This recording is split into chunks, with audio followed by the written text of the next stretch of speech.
Welcome to While We Were Distracted, the podcast where we explore topics that often get overshadowed in the rush of daily life. Please take a moment to like and subscribe. It really helps. Okay, let's unpack this because this is really something.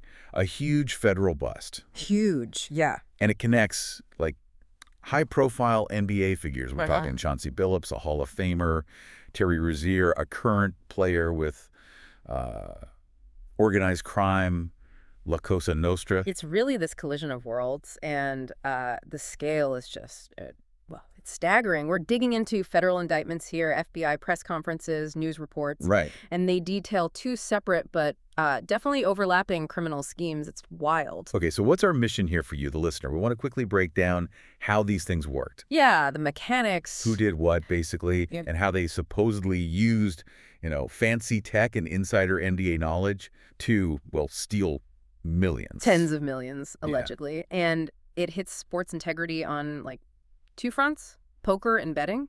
And the bust itself was massive, wasn't it? Like, across multiple states. Oh, yeah. Over 30 arrests, I think, across 11 states. And this investigation went on for years. Okay, so two schemes. Let's get that straight first. All right. Two separate indictments. You've got United States versus Ernest, that's the sports betting one. Operation Nothing But Bet, they called it. Okay, nothing but bet. And then United States versus ILO, that's the rigged poker case. Operation Zen Diagram. Zen diagram. Ah. Interesting names. But you said they overlap. They do, critically. Right. There are three defendants, Damon Jones, who people might remember from the NBA. Former player, assistant coach, yeah. Right. Him, Eric Ernest, and Shane Hennon. They're charged in both cases. Ah, okay, so they're the bridge. They're the bridge. It shows how these networks were, connected, how the insider betting stuff potentially fed into the mob-run poker games. Let's start with the poker then. Operation Zen diagram. This is where it gets really wild with the organized crime angle, right? Absolutely wild. The indictment alleges involvement from four major New York crime families. Four. Usually you hear about maybe one, maybe two in a case. Exactly. The Bonanno, Gambino, Genovese, and Lucchese families, Hmm. all allegedly working together on this. Which tells you there must have been a lot of money involved. A ton. And the mob wasn't just, like, taking a cut. They were allegedly organizing the games, providing locations, and, crucially, enforcing the debts. Using traditional methods, I assume? Yeah, the indictment mentions threats, intimidation, even violence. Real muscle. Okay, so they've got the muscle, the organization. But how do they get the rich players, the victims, to the table? Ah, that's where the NBA names come in. Chauncey Billups, current Blazers coach, and Damon Jones again. They were allegedly used as what the feds called face cards. Phase cards. Okay, what does that mean exactly? It means their fame, their celebrity, was the lure. They weren't just playing, they were the bait to attract the victims, The fish. the fish, exactly. These were high rollers, often super wealthy, who apparently got starstruck. Playing poker with Chauncey Billups? Yeah, I can see that. And the idea was being starstruck made them easier targets, easier to cheat, easier to pressure later, maybe. And it worked, based on the numbers. Mm. What were the alleged losses? Over $7.15 million since just April 2019, and one victim alone supposedly lost $1.8 million. Wow, that's serious money. So how sophisticated was the actual cheating? This wasn't just like dealing from the bottom of the deck. Oh, no. This was high-tech stuff. We're talking wire fraud level cheating, like something out of a spy movie almost. Okay, tell us about the tech. You mentioned altered shuffling machines. Yeah, custom-made shuffling machines that could secretly read the cards as they were shuffled. Poker chip trays with hidden cameras built in. Hidden cameras. Even special contact lenses or eyeglasses, apparently, for reading marked cards. Mark cards too. So multiple methods. Right. But the big one, the really alarming tech, was this alleged X-ray table. That X-ray table. To read cards through the table. Supposedly, yeah. Capable of reading face-down cards. These games are happening in fancy places, too. Manhattan, the Hamptons, Vegas, Miami. High-end locations for a high-tech scam. Wait, okay. If you have an X-ray table reading the cards, the players at the table, even the face cards, they can't see that, right? How did the information get to them? That's where it gets really complex operationally. It required this whole relay system. Okay. So the table or the hidden camera feeds the card data electronically to someone off-site, maybe in another room or a van outside. Who knows? An operator. Right. That operator then relays the info, like who has what card in real time, probably via cell phone, to someone they called the quarterback. The quarterback. Someone near the table. Yeah. positioned close enough to the game. And that quarterback would then use secret signals, a hand gesture, a cough, a tap, to tell the co-conspirators at the table, including the face cards, what cards the opponents held. That is intricate. That requires serious discipline and trust, or maybe fear. Absolutely. And the feds have documents suggesting how they managed it, how they maybe kept people in line or avoided suspicion. There's this text message from a Vegas game back in 2019. A co-conspirator apparently texted someone suggesting Billups should lose a hand on purpose. Lose? Why would they want their accomplice to lose money? To make it look good, to keep the fish, feeling comfortable. The text apparently said the victim acted like he wanted Chauncey to have his money because he was so starstruck. So throw a hand, look legit, keep the mark playing. That seems to be the idea. And there's another bit about Damon Jones allegedly asking for a $10,000 advance before a game, saying he, quote, needed action bad. Suggests maybe some financial pressure keeping people involved? Could be. It shows the face cards weren't just there for show. They allegedly needed the money from the scheme. And we can't forget the mob enforcement you mentioned. If a victim caught on and wouldn't pay up. Then the alleged threats, the intimidation came out. The indictment even mentions a gunpoint robbery to get back one of the rig machines. It's that blend of, slick tech fraud and old school violence. Okay, so that's the poker scheme. Now let's pivot. You said Damon Jones is the link to the second operation. He is, along with Ernest and Hennon. They connect us to Operation Nothing But Bet. The insider sports betting fraud. Running from late 2022 to early 2024. Roughly. That's right. And this one is all about defrauding legal online sportsbooks, using info the public doesn't have. Non-public information. This feels more like insider trading, almost. That's exactly how the FBI director framed it. He called it the Insider Trading Saga for the NBA. Wow. Okay, so what kind of bets were they making? Yeah. Not just who wins or loses, right? Mostly not. They focused heavily on prop bets, proposition bets, and especially unders. Unders meaning betting a player will score less than expected, fewer points, rebounds, assists. Precisely. Betting that a player would perform below the statistical line set by the sportsbook. And the only way to be sure about an under hitting is if you know something's going to happen. Exactly. You need inside knowledge. You need to know when a player plans to sit out unexpectedly or maybe pull themselves from a game early, claiming an injury, or just not play their best. And that's where the players involved allegedly come in. Terry Rozier. Current Miami Heat guard. Yep. Damon Jones again, and Jontay Porter, who was already charged earlier. Correct.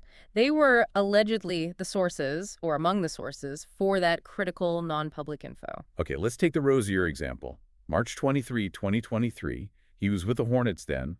What's the specific allegation there? The indictment alleges Rozier told people in this betting group that he was planning to leave that night's game early, said he had an injury or felt sick, something like that. Okay. So, knowing he wouldn't play much, the group allegedly hammered the bets on his understats. Placed over $200,000 in wagers, apparently. Because if he only plays a few minutes, he's obviously not going to hit his usual numbers. Yeah. Almost a guaranteed win for the under. Pretty much. And sure enough, Rozier checks out of the game after just 9 minutes. 9 minutes, and the bet. They cashed, generated tens of thousands in profits, allegedly. And some of that cash was then supposedly delivered right to Rozier's home. Wow. Okay, that's blatant if true. Now, Damon Jones's alleged role connects this even higher up, potentially near LeBron James. Yeah, this is another really striking part. The sources describe Jones as being like an unofficial, unpaid part of the Lakers staff during the 2022-23 season. Unofficial, unpaid, but close to the team. Close enough, allegedly, to get privileged information about injuries, including about LeBron James. Okay, what's the specific claim there? There's a text message exchange detailed before a Lakers-Bucks game on February 9th, 2023. Jones allegedly texts a conspirator about James having ankle soreness. And tells them to bet. Tells them, quote, get a big bet on Milwaukee tonight before the information is out. Before the public knows LeBron might not play. Exactly. And then he allegedly adds, bet enough so Jones can eat too now, emphasizing he wants his cut. And what happened in the game? James sat out. Milwaukee won easily, 115-106. It perfectly illustrates that alleged insider trading angle, get the info, bet before the market reacts. And was there coercion involved in getting this info too, like with the poker debts? Seems like it, yeah. The sources mention Jontay Porter, the former Raptors player. He apparently owed gambling debts to this same group. Ah, so leverage. Right. He was allegedly threatened because of those debts, pressured into providing insider info to pay them off. It shows how the schemes could feed each other. Debt from one used to force compliance in the other. Okay, so they're making these big wins, potentially millions. How do they clean the money? How's the laundering work? It sounds like pretty standard, though, modern methods. Using things like peer-to-peer payment apps, think Venmo, Cash App, Zelle, maybe, to move money around quickly, also bank wires, and just basic cash exchanges. Nothing revolutionary, but effective for the volume they were allegedly handling. Okay, let's pull back for the bigger picture. That FBI director, quote, calling this the Insider Trading Saga for the NBA. That's a huge statement. It really is. And it puts the entire legal sports betting industry, which is, still growing, still Right. trying to get into states like California and Texas, Yeah. it puts them in a tough spot. You'd think this would be terrible news for them. Proof that betting can corrupt the game. Well, yes and no. The interesting thing is how the legal industry responded. They sort of flipped the script. How so? The American Gaming Association, the AGA, and the big sports books like FanDuel and DraftKings, they put out statements. And they basically said, see, this is why the legal regulated market is good. Wait, how does that work? Their argument is that the regulated system has transparency, it has oversight, they collaborate with law enforcement. They pointed specifically to the Jonte Porter case. Right, his bets triggered alerts. Exactly. They said their systems flagged the suspicious betting patterns on Porter, the unusually large amounts wagered on his unders, and that data helped investigators. So they're arguing the legal market actually helps catch this stuff, unlike the illegal market where it stays hidden. That's actually a pretty clever argument. The system that enabled the crime was also the system that detected it. Precisely. It kind of sums up this whole deep dive, doesn't it? You've got this merger of old and new crime. You've got traditional mob stuff threats, debt collection. You've got super high-tech cheating with X-ray tables. And then you've got this very modern exploitation of the legal betting market through simple human betrayal, insiders giving up info. So for you listening, what's the takeaway? You've seen how these two really complex operations allegedly worked and intertwined. Right. One used tech and celebrity to cheat wealthy poker players, run partly by the mob. The other used insider access injury reports, player intentions to cheat legal sportsbooks. And figures like Damon Jones allegedly linking them together. It's a complex web. So thinking about where we go from here, this fight for sports integrity, it's ongoing. Definitely. And illegal gambling is still massive, right? Estimates are like over $670 billion a year globally. Huge shadow economy. And this case highlights two major vulnerabilities. There's the tech vulnerability, the rigged machines, the cameras, the potential for future cheats we haven't even thought of. Right. The technological arms race, essentially. And then there's the human element, the insider betrayal. Players, coaches, staff, someone giving up information they shouldn't. Yeah, the human factor, greed, debt, coercion, all of that. So here's a final thought to leave you with. Looking at this case, with the sophisticated tech used in the poker games versus the, frankly, simpler human betrayal in the betting scheme, which of those two elements, the tech cheat or the insider betrayal, do you think is ultimately harder for law enforcement, for the leagues themselves, to really get a handle on and prevent going forward? That's a tough one. Is it harder to stop the engineers building the cheat device or harder to stop the person on the inside from talking? Something to definitely chew on. Don't forget to like and subscribe for the next episode on While We Were Distracted.